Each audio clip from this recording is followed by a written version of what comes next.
ನೋಡಿ, ಮನುಷ್ಯ ಆಗ ಈ ತರ ಗುಹೆಗಳಲ್ಲಿ ವಾಸ ಮಾಡ್ತಾ ಇದ್ದ. ಕೆಲವು ಗುಹೆಗಳಲ್ಲಿ ಪೇಂಟಿಂಗ್ ಎಲ್ಲ ಮಾಡಿರ್ತಾನೆ ಕಾಡು ಪ್ರಾಣಿಗಳು. ಆದ್ರೆ ಇದೆಲ್ಲ ಆತ ಏನು ಪೇಂಟಿಂಗ್ಸ್ ಕಾಣಿಸ್ತಾ ಇಲ್ಲ. ನೋಡಿ, ಒಳಗಡೆ ಎಲ್ಲ ದೊಡ್ಡ ದೊಡ್ಡ ಬಂಡೆಗಳಿದಾವೆ. ಈ ಬಂಡೆಗಳ ಕೆಳಗಡೆ ತುಂಬಾ ವಿಶಾಲವಾಗಿರೋ ಜಾಗ ಇದೆ. ನೋಡಿ, ಮನುಷ್ಯ ಎಲ್ಲೆಲ್ಲೆಲ್ಲ ವಾಸ ಮಾಡಿದ್ದ ಅಂದ್ರೆ ಹಾಗೆಲ್ಲ ಗುಹೆಗಳಲ್ಲೇ ವಾಸ ಮಾಡ್ತಾ ಇದ್ದ ಮನುಷ್ಯ. ನೋಡಿ, ಇಲ್ಲೊಂದು ವೀರ್ಗಲ್ ಕೂಡ ಇದೆ. ಈ ವೀರ್ಗಲ್ದಲ್ಲಿ ಮೇಲೆ ಶಾಸನ ಕೂಡ ಇದೆ.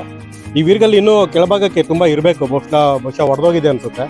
ಮೇಲ್ಭಾಗದ ಶಿಲ್ಪ ಮಾತ್ರ ಉಳ್ಕೊಂಡಿದೆ. ಹಾಯ್ ಫ್ರೆಂಡ್ಸ್, ನಮಸ್ಕಾರ ಎಲ್ರಿಗೂ.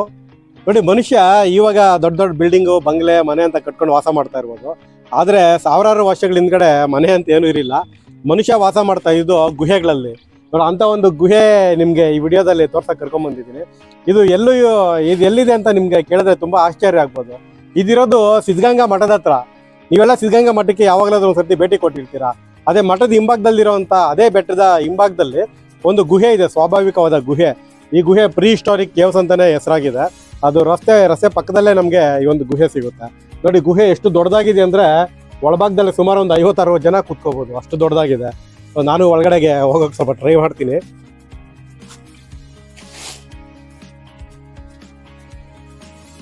ನೋಡಿ ಸ್ನೇಹಿತರೆ, ನೋಡಿ, ಇದು ಒಳಭಾಗಕ್ಕೆ ಗುಹೆ. ಇದು ಒಳಭಾಗಕ್ಕೆ ಗುಹೆ. ಈಗ ಏನೋ ಸ್ವಲ್ಪ ಎಲ್ಲ ಸಿಮೆಂಟ್ ಮಣ್ಣು ಹಾಕಿ ಏನೋ ಮಾಡೋಕ್ಕೆ ಟ್ರೈ ಮಾಡ್ತಾ ಇದ್ದಾರೆ. ಅದೇ ಇದೆಲ್ಲ ತೆಗೆದುಬಿಟ್ರೆ ಇಲ್ಲಿ ಸುಮಾರು ಒಂದು 50-60 ಜನ ಆರಾಮಾಗಿ ಕೂತ್ಕೋಬೋದು. ಅಷ್ಟು ವಿಶಾಲವಾಗಿರುವಂಥ ಒಂದು ಜಾಗ, ಬಂಡೆ ಇದು. ಇದಿನ್ನೂ ಆ ಕಡೆಗೆ ಎಕ್ಸ್ಟೆಂಡ್ ಆಗಿದೆ. ಆ ಕಡೆಗೆ ಏನೋ ಸಣ್ಣದಾಗಿ ಗುಡಿಯನ್ನು ಕಟ್ಕೊಂಡಿದ್ದಾರೆ. ಅದೇ ಇವಾಗ ನಮಗೆ ಗುಹೆ ಅಂತ ಕಾಣಿಸ್ತಾ ಇರೋದು. ನೋಡಿ, ಇದು ಮಾತ್ರ ದೊಡ್ಡ ಒಳಭಾಗಕ್ಕೆ ಇನ್ನೂ ತುಂಬ ಜಾಗ ಇದೆ. ಅಲ್ಲೂ ಹೋಗಿ ನೋಡೋಣ.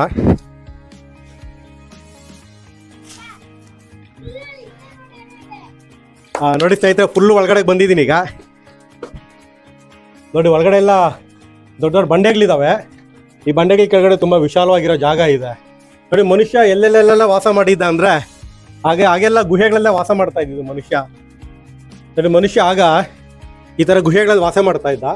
ಕೆಲವು ಗುಹೆಗಳಲ್ಲಿ ಪೇಂಟಿಂಗ್ ಎಲ್ಲ ಮಾಡಿರ್ತಾನೆ ಕಾಡು ಪ್ರಾಣಿಗಳು. ಆದರೆ ಇದೆಲ್ಲ ಆತ ಏನು ಪೇಂಟಿಂಗ್ಸ್ ಕಾಣಿಸ್ತಾ ಇಲ್ಲ. ಗುಹೆ ಮಾತ್ರ ಈಗ ಸದ್ಯಕ್ಕೆ ಉಳ್ಕೊಂಡಿದೆ. ಮತ್ತೆ ಹೊರಗಡೆ ಬರ್ತೀನಿ.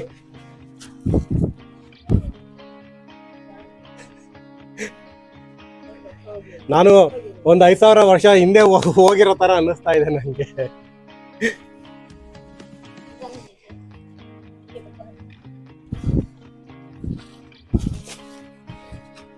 ಬಾ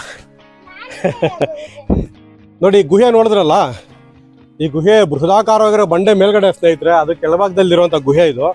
ಸೊ ಈ ಕಡೆಗೆ ಇನ್ನೂ ಗುಹೆ ಇದೆ ಆ್ಯಕ್ಚುಲಿ. ಇದು ನೋಡಿ, ಇಲ್ಲೆಲ್ಲ ಇಟ್ಕೆನಲ್ಲಿ ಏನೋ ಮಣ್ಣಲ್ಲಿ ಏನೋ ಕಟ್ಟಡ ಕಟ್ಬಿಟ್ಟು, ಈ ಕಡೆ ಗೋಡೆ ಕಟ್ಬಿಟ್ಟು ಒಳಗಡೆ ಒಂದು ಗುಡಿ ಮಾಡ್ಕೊಂಡಿದ್ದಾರೆ.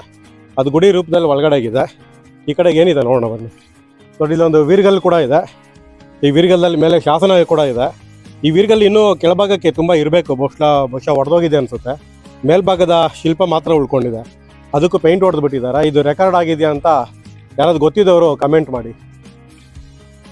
ಸೊ ಇಲ್ಲಿ ವೀರಭದ್ರನ ಒಂದು ಶಿಲ್ಪ ಇದೆ.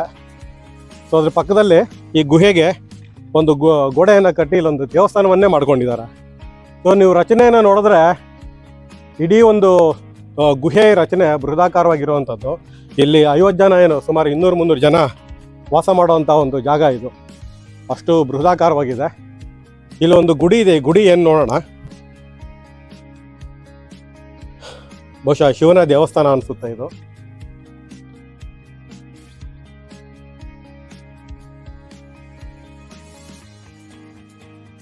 ಒಂದು ದೇವಸ್ಥಾನ ಇದು. ಒಳಗಡೆ ಇದು ಗದ್ದಿಗೆ ರೀತಿ ಏನೋ ಮಾಡಿದ್ದಾರೆ. ಒಳಗಡೆ ಶಿವಲಿಂಗ ಎಲ್ಲ ಇದೆ. ಸೊ ಇದಿಷ್ಟು ಈ ಸಿದ್ಧಗಂಗಾ ಮಠದ ಹಿಂಭಾಗದಲ್ಲಿರುವಂಥ ಒಂದು ಸ್ವಾಭಾವಿಕ ಗುಹೆಯ ರಚನೆ ಇದು. ಈ ರಚನೆನ ಈಗ ದೇವಸ್ಥಾನ ಮಾಡಿದ್ದಾರೆ. ಆದರೆ ಇಲ್ಲಿ ದೇವಸ್ಥಾನ ಏನೂ ಇರ್ತಿದ್ದ ಕಾಲಕ್ಕೆ, ಅಂದರೆ ಸಾವಿರಾರು ವರ್ಷಗಳ ಹಿಂದ್ಗಡೆ ಮನುಷ್ಯ ವಾಸ ಮಾಡ್ತಾ ಇದ್ದಂತಹ ಒಂದು ನೆಲೆ ಇದು. ಪ್ರಾಚೀನ ಅಂದರೆ ಇತಿಹಾಸ ಪೂರ್ವ ಕಾಲದಲ್ಲಿ ಮಾನವ ವಾಸ ಮಾಡೋಕ್ಕೆ ಬಳಕೆ ಮಾಡ್ತಾ ಇದ್ದಂತಹ ಗುಹೆ ಇದು. ಬೃಹದಾಕಾರ ಬಂಡೆ ನೋಡಿ ಎಷ್ಟು ದೊಡ್ಡದಾಗಿದೆ. ಈ ಬಂಡೆ ಕೆಳಗಡೆ ಇರುವಂಥದ್ದು. ಸೊ ನಿಮ್ಮೂರು ಸುತ್ತಮುತ್ತ ಕೂಡ ಈ ಥರದ ಬಂಡೆಗಳಿದ್ರೆ, ಬೆಟ್ಟ ಗುಡ್ಡಗಳಿದ್ರೆ ಅಲ್ಲೂ ಕೂಡ ಈ ಥರದ ಗುಹೆಗಳಿರುವಂಥ ಸಾಧ್ಯತೆ ಇರುತ್ತೆ. ನೀವು ಕೂಡ ಇಂಟ್ರೆಸ್ಟ್ ಇದೆ, ಹೋಗಿ ಹುಡುಕಿ ನೋಡಬಹುದು.